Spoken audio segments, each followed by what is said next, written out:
E aí pessoal, tudo bom? Sou o professor Fábio de Geografia e na nossa aula de hoje a gente vai falar sobre um conjunto de países muito específico, com características muito próximas e bem interessantes da gente trabalhar, que são os chamados tigres asiáticos. Tigres ou dragões asiáticos, né? Para a gente entender a história desse conjunto de países, a gente precisa voltar um pouquinho lá no período da Guerra Fria. Durante a Guerra Fria, existia uma proposta de expansionismo do socialismo pela Ásia. A partir do fim da Segunda Guerra, com o início da Guerra Fria, o socialismo sai ali da União Soviética e começa a se deslocar para outros países da Ásia. Por exemplo, a Coreia do Norte, na década de 50.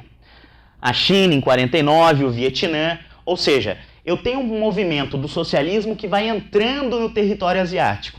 Qual que é a reação do mundo capitalista? No caso, principalmente dos Estados Unidos. Qual que é a reação do capitalismo contra essa expansão?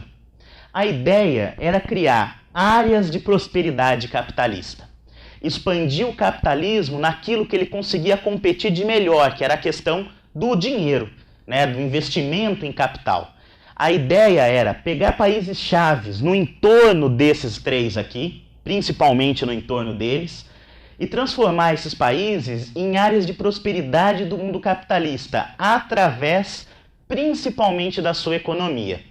A proposta era pegar países e transformá-los em áreas de grande industrialização e criar uma economia capitalista que fizesse desses países extremamente prósperos e criassem laços de dependência desses países com o modelo capitalista e principalmente com os outros países capitalistas. A ideia era implantar o que a gente chama hoje de plataformas de exportação. Pegar países onde o mercado consumidor pode ser bem pequeno, porém países que consigam produzir coisas que o mundo possa consumir. E nesses países investir na entrada de transnacionais, de capital estrangeiro, e a produção dessas empresas transnacionais nesses países poderiam ser vendidas, ou seja, exportadas para todo o resto do mundo capitalista. Essa proposta visava impedir o expansionismo do socialismo na Ásia e criar áreas de exemplo da economia capitalista. 4 lugares foram os primeiros a adotar isso, que foi a Coreia do Sul, fronteira com a Coreia do Norte, Taiwan, uma ilha do lado da China, que tem um histórico de relações com a China. A partir da Revolução Socialista Chinesa, muitos capitalistas chineses fugiram para Taiwan.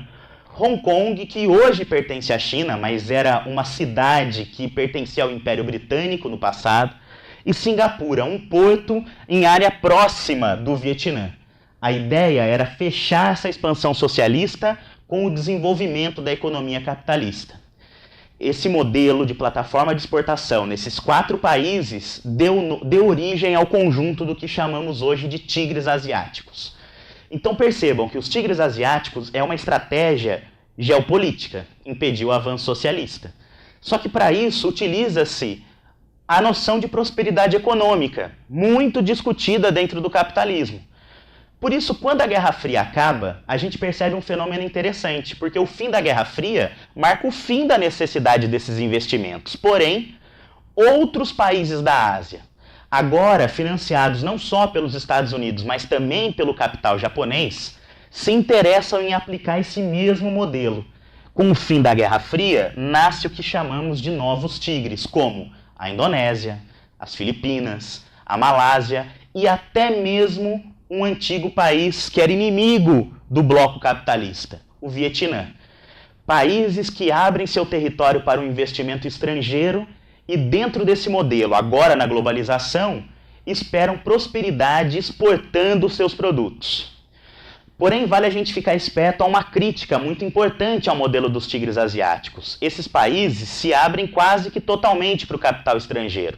Por consequência, eles são extremamente dependentes.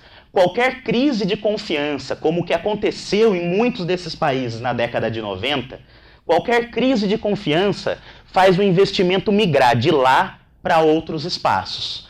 Então essas ilhas de prosperidade, na verdade, elas podem pensar na prosperidade, mas elas estão muito longe de ter uma autonomia econômica. Beleza, pessoal? Até a próxima.